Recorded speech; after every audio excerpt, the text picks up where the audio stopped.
মাধ্যমিক পরীক্ষা চলাকালীন অসুস্থ হলো 3 পরীক্ষার্থী। আশঙ্কাজনক অবস্থায় তাদেরকে কালচিনির উত্তর লতাবাড়ি গ্রামীণ হাসপাতালে নিয়ে আসা হলো। ডুয়ার্সের কালচিনি ব্লকের ঘটনা। মঙ্গলবার মাধ্যমিক পরীক্ষার ভূগোল পেপার ছিল।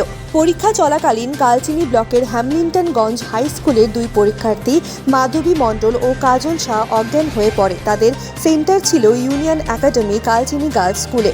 কালচিনি পুলিশ ও স্বাস্থ্যকর্মীদের সহযোগিতায় তড়িঘড়ি তাদেরকে উদ্ধার করে কালচিনি উত্তর লতাবাড়ি গ্রামীণ হাসপাতালে নিয়ে আসা হলো। চিকিৎসার পর চিকিৎসাধীন অবস্থায় তারা পরীক্ষা দিচ্ছে। অপরদিকে কালচিনি ব্লকের গারোপাড়া বিধানচন্দ্র হাই স্কুলের ছাত্রী ঋতিকা ওরাও পরীক্ষা চলাকালীন অসুস্থ হয়ে পড়ে। তার সেন্টার কালচিনি হিন্দি হাই স্কুলে ছিল।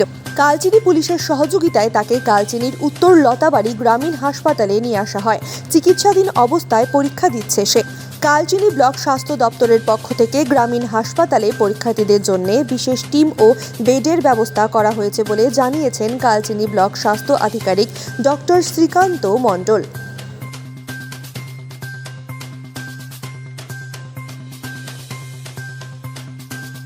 এটা আমাদের ইউনিয়ন একাডেমি গার্লস স্কুলে আমরা একটা খবর পেলাম যে আমাদের যে ডেবিউট চলে এসে বললো যে একজন ছাত্রী ইনজিওর সেন্সলেস হয়ে গেছে।